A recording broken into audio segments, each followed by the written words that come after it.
Önceki videolarda vektörlerle epey uğraştık. Birçok problemin içinde atış hareketlerinde ya da eğik düzlem sorularında kullandık. Her zaman çizdiğim vektör gibi bir vektörümüz vardı.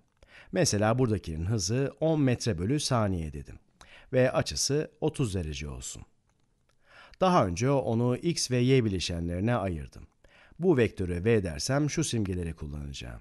V indis x, bakın vx buradaki vektör. Evet, vx bu vektör. Yani vektörün x bileşeni. V indis y ise vektörün y bileşeniydi. O da bu vektör. Bu vx, bu da vy'ydi. Şimdi ikinci görevimiz bunları hesaplamak. Vx 10 çarpı bu açının kosinüsü olmalı. 10 çarpı kosinüs 30, kosinüs 30 kök içinde 3 bölü 2'ye eşit ama şu an bunu düşünmeyelim. Vy ise 10 çarpı bu açının sinüsü. Evet, bu da ikinci göreviniz olmalı. Eğer bunu yapmazsanız K, Koko, Takako diye bir yöntemimiz var, onu kullanabilirsiniz.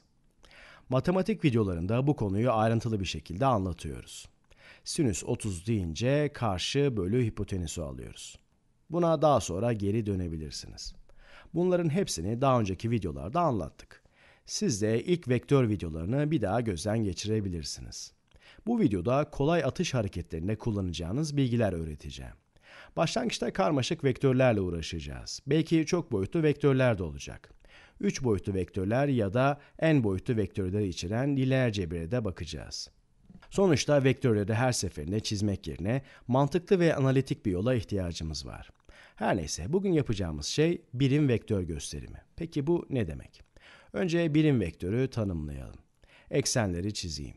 Şunu aklımızdan çıkarmayalım. Yapacaklarımız başta biraz karışık görünebilir. Ama daha önce yaptığımız fizik problemlerinden çok da farklı değil.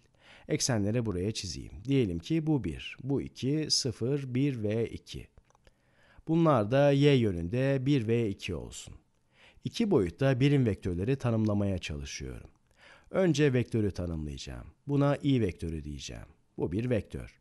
Sadece x bileşeni var, y bileşeni yok. Uzunluğu da 1 birim. Evet, bu i vektörü. Birim vektörü başına bir şapka koyarak gösteriyoruz. Aslında birçok gösterimi var. Bazı kitaplarda şapkasız kalın bir i olarak gösterilir. Başka semboller de var. İ'yi gördüğünüzde onu bir sanal sayı değil, birim vektör olduğunu düşünün. Boyu 1 birim ve tamamen x yönünde ilerliyor. Şimdi başka bir vektörü tanımlayacağım. O da j olsun. Aynı şey ama y yönünde. Bu vektör j. Başına ufak bir şapka koyalım. Bunları neden yaptık? Çünkü 2 boyutlu bir sistemde çalışıyoruz. Daha sonra 3 boyutta çalışacağız ve orada 3. eksen de olacak. Ona da k diyeceğiz. Ama şimdilik bu bir kenarda dursun. 2 boyutta çalışıyorsak bir vektörü 2 vektörün toplamı şeklinde düşünebiliriz. Peki bu nasıl olur? Bu vektöre v diyelim. V vektörü onun x bileşeni ve y bileşeninin toplamına eşit olmalı, değil mi? Onları toplarken onları baştan uca bu şekilde yerleştirebilirsiniz. Ve bu da toplam. Önceden söylediğimiz gibi v vektörü onun x bileşeni artı yine onun y bileşenidir. Vektörleri toplarken onları baştan sona ekleriz. Toplamın sonucu da bittiği yere kadardır. Vektörleri uç uca eklemek istediğinizde bunu uçtan başa doğru koymalıyız. Ve burada bitirmeliyiz. Bitiş burası. Vektörümüz de bu olacak. Tamamdır. Vx'i birim vektör i'nin katı olarak yazabilir miyiz? Ona bakalım. Tabii ki yazabiliriz. Vx tamamıyla x yönünde ama onun boyu 1 değil. Onun boyu 10 çarpı kosinüs 30. Birim vektörü buraya çizeyim. Bu da birim vektör i. O böyle bir şey olacak. Vx de aynı yönde ve o sadece birim vektörün katı. Ama birim vektörün kaç katı? Birim vektörün boyu 1. Bunun boyuysa 10 çarpı kosinüs 30. Bu da 5 kök 3 gibi bir şey yapıyor sanırım. Vx'i şöyle yazabiliriz. Başka bir renge geçiyorum. Vx 10 çarpı kosinüs 30 çarpı birim vektör i. i'yi aynı renkte yazacağım ki karıştırmayın. Çarpı birim vektör dedik. Bu size bir şey ifade etti mi? Birim vektör i ile aynı yönde.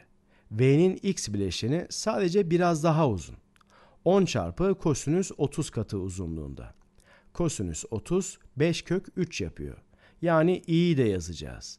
Benzer şekilde y bileşenini de j'nin katı olarak yazabiliriz. V'ye yani v'nin y bileşeni v çarpı sinüs 30'dur. Sinüs 30 neydi? Sinüs 30 1 bölü 2'ye eşit. 1 bölü 2 çarpı 10 eşittir 5. Y bileşeni tamamen y yönünde. O yalnızca j birim vektörünün bir katı olacak. Onun kaç katı olacak onu bulalım. Y bileşeninin uzunluğu 5 birim. Birim vektörün uzunluğu da sadece 1. Yani sadece 5 çarpı birim vektör j olur. Peki v vektörünü nasıl yazabiliriz? V vektörünün x bileşeni ile y bileşeninin toplamı olduğunu biliyoruz. Bu v vektörünün tamamı. X bileşeni ne? X bileşeni x birim vektörünün çarpımı şeklinde yazılabilir. O da burada var. Onu 5 kök 3i artı onun y bileşeni olarak yazabiliriz. Peki y bileşeni ne? Y sadece y'nin birim vektörünün üzerindeki eğlenceli şapkası olan j'nin katı. Sadece bu. 5 çarpı j. Buraya kadar birim vektörü tanımladık. Yeşil renge geçiyorum. Çünkü bu i vektörünü hatırlamamız kolaylaşacak. Buradaki birim vektör işte bu.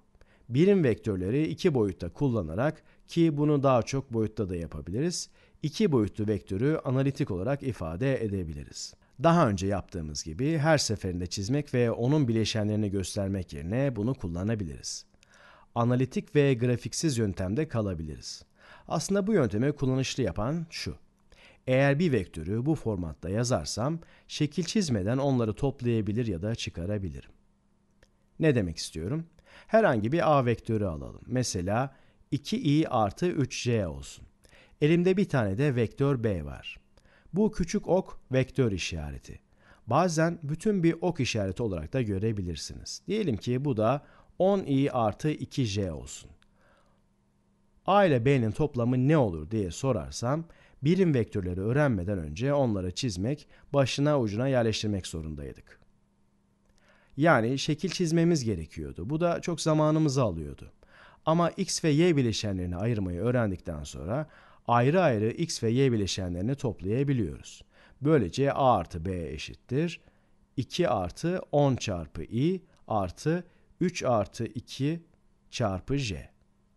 Bu da 12i artı 5j yapıyor. Bazılarınız vektörün şeklini çizip onları toplamak isteyebilir belki. İlerideki videolarda ben de bunlardan birkaç örnek gösterebilirim. Ama yine aynı sonuca ulaşacaksınız. İlerleyen videolarda karmaşık fizik videolarına ve işlemlere fizik yapmaya başladığımızda bu yöntemin ne kadar kullanışlı olduğunu anlayacağız. Her neyse, 10 dakikayı aşmadan videoyu bitireyim. Bir sonraki videoda görüşmek üzere.